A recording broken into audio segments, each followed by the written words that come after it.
마태복음 1장 5절 보시겠습니다. 살몬은 나합에게서 보아스를 낳고 보아스는 룻에게서 오벳을 낳고 오벳은 이새를 낳고. 제목은 왜 기생 나합이 족보에 기록되었습니까? 왜 기생 나합이 족보에 기록되었습니까? 유다 지파 혈통이 있는 자손들만 기록되는데 이스라엘 사람도 아니고 여리고성의 기생 나합이 이렇게 기록된 걸 볼 수 있습니다. 기생이라도 믿고 영접하면은 하나님의 나라의 족보에 들어갑니다. 우리의 삶이 죽을 환경이라도 망할 환경이라도 믿고 영접하면은 죽지 않습니다. 망하지 않습니다. 전쟁 환경일지라도 믿고 영접을 하면은 절대로 파괴되지 않습니다. 믿느냐 안 믿느냐의 차이지, 내가 가졌느냐 없느냐, 나는 부자냐 가난하냐, 나는 지혜가 있느냐 없느냐, 나는 학위가 있느냐 없느냐가 아닙니다.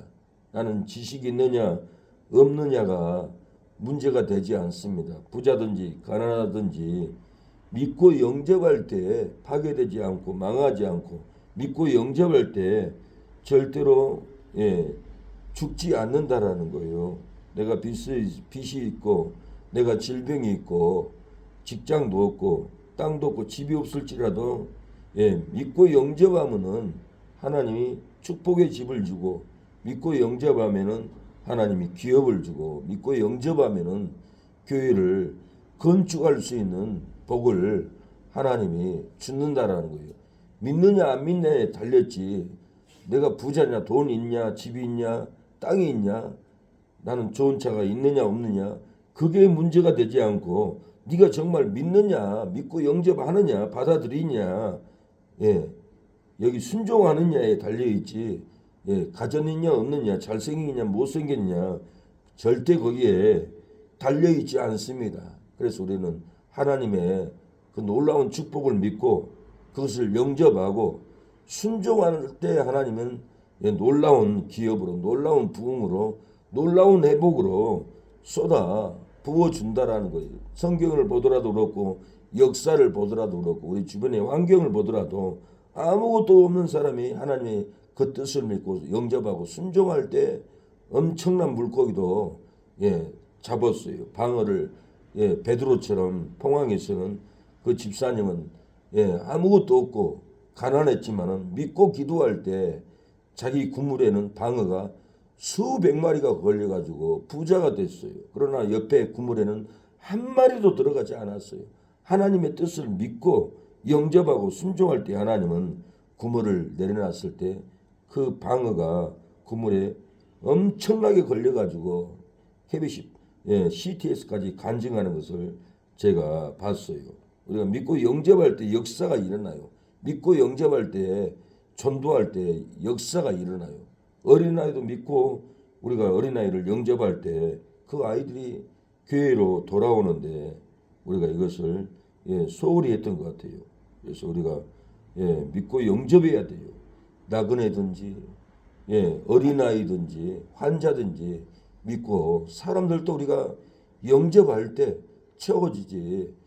죄고 저 사람은 돈이 있냐, 저 사람은 학위가 있냐, 저 사람은 돈이 있냐, 외모를 보고 영접하는 것이 아니라 우리가 사람이라도 믿고 치료일 줄 믿고 영접할 때 채워지고 부흥의 역사가 일어날 줄로 믿습니다. 오늘 본문은 기생나합이 하나님의 나라의 족보에 들어가는 것을 볼 수가 있어요. 5절에 살몬은 나합에게서 보아스를 낳고, 보아스는 룻에게서 오벳을 낳고 그랬어요. 살몬이 나합에게서, 나합 기생에게서 보아스를 낳았다라는 것, 이 기록이 된 것은 놀라운 일이에요. 라합은 기생이었기 때문에 어떻게 기생이 그리스도의 혈통의 계보에 이렇게 올라갈 수 있을까? 이건 충격적이에요. 놀라운 일이에요. 있을 수 없는 일인데 이렇게 그리스도의 혈통의 계보에 이스라엘 11지파도 못 올라가는 건데 기생 나합이 이렇게 올라갔다는 것은 충격적인 일이라는 거예요. 예수님은 창기와 세리와 창기가 너희보다 먼저 하나님의 나라에 들어간다 했어요. 어떻게 세리 창기가 창녀들이 먼저 들어가겠어요? 마태복음 21장 31절에 그들 둘 중에 누가 아비의 뜻대로 하였느냐 가로되 둘째이니이다. 예수께서 저에게 이르시되 내가 진실로 너희에게 이르노니 세리와 창기들이 너희보다 먼저 하나님의 나라에 들어가리이다. 둘째가 아비의 뜻대로 했다라는 거예요. 첫째 아들은 가겠습니다 해가지고 밭에 가지 않고 둘째 아들은 안 가겠습니다 해놓고 나중에 순종하고 갔어요. 순종할 때 세리와 창기들이 너희보다 먼저 하나님의 나라에 들어가리라. 세리와 창기들은 순종을 했어요. 영접하고 믿고 영접하고 순종했기 때문에 하나님의 나라에 먼저 들어가는 놀라운 역사가 일어났어요. 그래서 기생 나합도 믿고 순종하고 영접했다라는 거예요. 이스라엘 백성들을 영접했다는 것은 하나님을 영접한 거예요. 하나님의 놀라운 기적을 영접하고 하나님의 은혜를 영접하고 생명을 영접하고 구원을 영접했어요. 아비가일이 다윗을 영접해서 죽지 않았어요. 이렇게 다윗이 아비가일에 이렇게 양을 다 지켜줬는데 그 남편이 다윗을 도와주지 않았어요. 그래서 다윗이 아비가일의 남편을 죽이려고 왔어요. 군사를 끊고. 근데 아비가일이 지혜 있게 음식을 가지고 나가서 영접했어요. 사무엘상 25장 23절 아비가일이 다윗을 보고 급히 나귀에 내려 다윗 앞에 엎드려 그 얼굴을 땅에 대니라. 다윗이 아비가일에게 이르되 오늘날 너를 보내어 나를 영접하게 하신 이스라엘의 하나님 여호와를 찬송할지로다. 이렇게 아비가일이 지혜롭게 다 죽이려고 왔는데 아비가일이 다윗을 영접했기 때문에 하나도 죽지 않았어요. 이 다윗은 영접하지 아니하였다면은 한 남자도 남기지 않고 다 죽이려고 쫓아왔어요. 사무엘상 25장 34절에 나를 막아 너를 해하지 않게 하신 이스라엘 하나님 여호와의 사심으로 맹세하노니 내가 급히 와서 나를 영접지 아니하였다면 밝은 아침에는 과연 나발에게 한 남자도 남겨두지 아니하였으리라. 나발에게 속한 한 남자도 남기지 않고 다윗은 다 죽이려고 왔는데 아비가일이 지혜롭게 떡과 양식을 가지고 다윗을 영접했기 때문에 나발의 한 남자도 죽지 않고 남겨줬던 것은 아비가일이 지혜롭게 다윗을 영접했기 때문에 죽지 않아서 다윗은 평상시에 나발의 양을 다 지켜줬는데 나발은 다윗을 하나도 도와주지 않고 다윗이 누구냐 나는 모른다 하니까 다윗이 분노가 일어나가지고 군사를 데리고 와서 싹 죽이려고 왔어요. 그런데 아비가일이 자기 남편의 잘못을 알고 빨리 뛰어가서 다윗을 영접할 때 화해로 살아났습니다. 우리가 사람들과도 화해해야 돼요. 사람들과도 화해하고 영접을 해야만이 우리의 삶이 죽지 않고 교회가 죽지 않고 관계가 죽지 않습니다. 그러나 악한 짓을 악법으로 하는 사람들은 법으로 당연히 이렇게 해야 돼요. 그것도 안 할 수가 없어요. 다른 사람들이 또 당하기 때문에 예수님을 영접하게 하는 자에게는 권세를 줍니다. 예수님을 영접하면 구원을 줍니다. 예수님을 영접하면 엄청난 축복을 줘요. 그래서 영접을 해야 돼요. 사람이든지 하나님을 믿는 사람을 영접하는 것은 하나님을 영접하는 거예요. 요한복음 1장 12절에도 권세를 준다고 그랬어요. 영접하는 자, 그 이름을 믿는 자들에게는 하나님의 자녀가 되는 권세를 주셨으니까 예수님을 영접하면 권세와 능력을 받습니다. 축복과 은혜를 받습니다. 긍휼과 사랑을 받아요. 은총과 기업을 받습니다. 예수님을 영접하면은 죄와 사망에서 구원을 받는다라는 거예요. 사망에서 생명으로 구원받고 불행한 삶에서 행복한 삶으로 구원을 받습니다. 슬픔에서 기쁨을 받고 저주에서 축복으로 놀라운 은총을, 예수님을 영접할 때 우리의 삶의 저주는 끊어지고 축복이 임한다라는 거예요. 기생나비 족보에 기록된 이유가 뭡니까?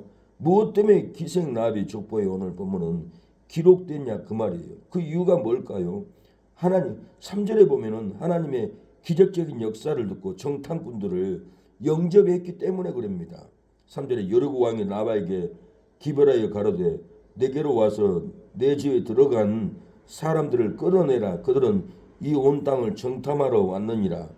실상은 그가 이미 그들을 이끌고 지붕 위에 올라가서 그 지붕에 버려놓은 3대에 숨겼더라. 라합이 정탐꾼들을 영접하고 죽지 않도록 3대에 숨겨줬어요. 그러면서 라합은 간증을 합니다. 하나님의 능력을 간증을 해요. 이는 너희가 애굽에서 나올 때 여호와께서 너희 앞에서 홍해 물을 마르게 하신 일과 너희가 요단 저편에서 있는 아모리 사람의 두 왕 시온과 옥에게 행한 일 곧 그들은 절멸시킨 일을 우리가 들었노라. 우리가 듣자 그 마음이 녹았고 너희의 용고로 사람이 정신을 잃었나니 너희 하나님 여호와는 성천하시에 하지의 하나님이시니라. 기생 라합이 정탐꾼들을 영접하고 숨겨준 것은 하나님을 영접했어요. 하나님의 놀라운 표적을 전쟁에서 이기게 하는 하나님이 역사를 보고 간담이 녹았고 진땀이 흘렸고 하나님의 놀라운 역사를 영접하고 인정하고 받아들이고 정탐꾼들을 영접했다라는 거예요. 그렇기 때문에 이렇게 족보에 기록됐습니다. 기생 라합이 정탐꾼들을 영접하고 순종치 아니하였다면은 순종치 아니한 자와 같이 멸망했다라고 히브리 11장은 말합니다. 기생 라합이 정탐꾼들을 영접해서 순종치 아니하는 자들과 함께 멸망치 않게 지켜줬어요. 영접을 해야 돼요. 히브리 11장 31절 믿음으로 기생 라합은 정탐꾼을 평안히 영접하였으므로 순종치 아니한 자와 함께 멸망치 아니하였도다. 순종치 않는 여리고성 군사들은 다 죽었어요. 주민들은 다 죽었는데 기생 라합은 순종해서 영접해서 정탐꾼들을 숨겨줘 가지고 하나님의 크고 놀라운 역사를 간담이 떨려서 영접하고 정탐꾼들을 하나님의 백성들을 영접했기 때문에 기생 라합이 여리고성 사람들과 같이 죽지 않고 구원을 받았다고 하는 거예요. 우리가 믿고 영접해야만이 같이 멸망하지 않습니다. 마태복음 21장 32절에도 요한이 의외대로 너에게 왔거늘 너희는 저를 믿지 아니하였으되 세리와 창기는 믿었으며 너희는 이것을 보고도 종시 뉘우쳐 믿지 아니하였도다. 유대인들에게 너희는 믿지 않았다. 그러나 세리와 창기는 믿었다고 합니다. 우리가 어떤 죽을 환경에서도 하나님의 역사를 믿어야 돼요. 하나님의 사람을 믿고 영접을 해야 돼요. 선교사님들을 영접해야 돼요. 우리가 이렇게 믿고 영접할 때 이렇게 놀라운 역사가 죽지 않고 사는 역사가 임합니다. 죽을 이기로 두려울지라도 믿고 영접하면 절대로 죽지 않습니다. 천국에 들어갑니다. 우리의 삶이 회복되고 부흥되고 잘되는 역사가 있는 것은 믿고 영접하는 거예요. 영접할 때 역사가 일어납니다. 나를 영접하는 것은 예수님을 영접하는 것으로 의인의 상을 예수님이 받는다라고 그랬어요. 마태복음 10장 40절 너희를 영접하는 자는 나를 영접하는 것이요 나를 영접하는 자는 나를 보내신 이를 영접하는 것이라. 이렇게 전도자를 영접하면 예수님을 영접하는 것이고 우리가 예수님을 영접하면은 하나님을 영접하는 것이라고 그랬어요. 그래서 선지자의 이름으로 선지자를 영접하면은 선지자의 상을 받는다고 그랬어요. 의인의 이름으로 의인을 영접하면 의인의 상을 받는다라고 그랬어요. 그래서 우리가 이 결탄코 상을 빼앗기지 않습니다. 냉수 한 그릇이라도 주면은 결탄코 상을 잃지 않는다라고 그랬어요. 예, 마태복음 10장 40일 누구든지 제자의 이름으로 이 소자 중 하나에게 냉수 한 그릇이라도 주는 자는 내가 진실로 너희에게 이르노니 그 사람이 결단코 상을 잃지 아니하리라. 선지자를 영접하면 선지자의 상을 받습니다. 의인을 영접하면 의인의 상을 받아요. 냉수 한 그릇이라도 주는 자는 결단코 상을 잃지 않고 분명히 받습니다. 그래서 우리가 냉수 한 컵이라도 믿음으로 줘야 되고, 예, 선지자적인 목사를 영접하고 의인들을 영접하고 의인의 상을 받습니다. 분명히 상은 다양합니다. 예수님이 어린아이 하나를 영접하면은 나를 영접하는 것이라고 그랬어요. 우리가 교회 다니면서 어린아이 하나도 영접하지 못했는데 내가 예수님을 영접했습니다. 예수님을 모십니다. 자신 있게 얘기할 수가 없어요. 어린아이를 전도해서 하나님의 사람으로 만들어야만이 정말 우리가 예수님을 영접하는 열매가 되는 거예요. 이 열매가 없으면은 안 됩니다. 마른 신앙이에요. 구원받는 참된 신앙이 아니라는 거예요. 마태복음 18장 5절에 또 누구든지 내 이름으로 이런 어린아이 하나를 영접하면 곧 나를 영접함이니 누구든지 나를 믿는 이 소자 중 하나를 영접해 하면 차라리 실족해 하면 차라리 연자맷돌을 목에 달리고 깊은 바다에 빠뜨리러 오는 것이 나으니라. 어린아이 하나를 영접하면은 예수님을 영접한 열매라는 거예요. 그러나 어린아이 하나를 실족해 하면 차라리 연자맷돌을 목에다 메고 바다에 빠져 죽는 것이 낫다고 예수님은 영접합니다. 우리가 예수님을 눈에 볼 수 있습니까? 그러나 어린아이를 영접하면은 예수님을 영접하는 열매가 됩니다. 어린아이 하나를 영접하면 예수님을 영접한 열매요. 어린아이 하나를 실족해 하면은 바다에 빠치우는 죽는 것이 낫다고 그래서 예수님이 줄일 때 먹을 것을 주었다고 오른편에 있는 사람들에게 말합니다. 우리가 언제 목마르신 것과 마시게 하였습니까? 예수님이 그럽니다. 마태복음 25장 38절 어느 때에 나그네 되신 것을 보고 영접하였으며 벗으신 것을 보고 입혔나이까? 임금이 대답하여 가라사대 내가 진실로 너에게 이르노니 너희가 여기 내 형제 중에 지극히 작은 자 하나에게 한 것이고 내게 한 것이라 하시고 예수님은 벗은 자, 병든 자, 갇힌 자를 돌보면은 나를 돌본 것이라고 그랬어요. 그런 자를 영접하면 예수님을 영접하는 길에 왼편에 있는 자에게는 지극히 작은 자에게 하지 아니했더라고 그랬어요. 그래서 왼편에 있는 자에게는 저주를 받을 자들아 나를 떠난 마귀와 그들 위하여 예비된 나라에 불에 들어가라. 가난한 자, 벗은 자, 갇힌 자를 돌보지 않는 것은 예수님을 돌보지 않는 거라고 예수님이 얘기해요.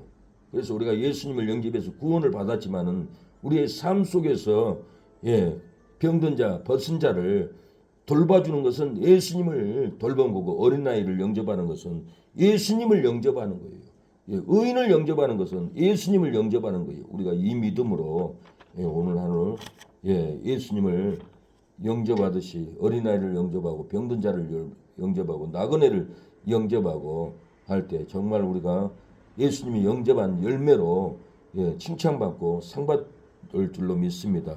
하나님 아버지 오늘 이 새벽에 우리에게 기생나합이 족보에 기록된 놀라운 것을 봤습니다. 기생나합이 하나님의 놀라운 역사를 보고 정탐꾼들을 영접했습니다. 3대에 숨겨줬습니다. 그러므로 가족도 살고 자기도 살고 아버지 같이 여리고성의 이웃들과 멸망하지 않았습니다. 우리도 영접하고 도와줌으로 우리가 멸망하지 않고 부흥되게 하옵소서. 예수님의 이름으로 기도합니다. 아멘. 기도하고 갑니다. 주여 아버지 주여 도와주세요. 주님 아버지 도와주세요. 예수님을 나그네를 영접할 때 선지자를 영접하고 의인을 영접하면 상이 있다고 했습니다. 냉수 한 그릇이라도 대접하는 자는 상을 결탄코 잃지 않는다라고 그랬습니다. 가난한 자, 벗은 자, 병든 자, 갇힌 자를 돌보는 것은 예수님을 돌보는 것이라고 했습니다. 예수님을 영접하는 것이라고 했습니다. 하나님 눈에 보이는 나그네들, 눈에 보이는 어린아이들은 영접하지 않고 아버지 전도하지 않고 우리가 예수님을 믿네, 예수님을 영접했네. 아버지 주여 부끄럼 당하지 않게 하옵소서. 어린아이 하나를 영접하게 하옵소서. 전도하게 하옵소서. 예수님을 영접하듯이 어린아이를 영접하게 하옵소서. 예수님을 영접하듯이 나그네를 영접하게 하옵소서. 예수님을 영접하듯이 벗은 자를 영접하고 병든 자를 영접하고 예수님을 영접하듯이 갇힌 자를 영접하게 하옵소서. 예수님을 영접하듯이 아버지 목사님들을 영접하고 선교사님들을 영접하고 예수님을 영접하듯이 아버지 의인들을 영접하여 의인의 상을 받고 선지자격 목사님을 영접하듯이 선지자상을 받게 하옵소서. 지나가는 나그네라도 물 한 컵을 주면 아버지 상을 잃지 않는다고 했는데 중앙 앵글에 서정원 아버지 동생 물 달라고 합니다. 아버지 믿음으로 주게 하옵소서. 주여 역사옵소서. 오늘 또 승리하게 하옵소서. 아버지 중앙의 일본이 앵글이 돌아오게 하옵소서. 예배드리러 오게 하옵소서.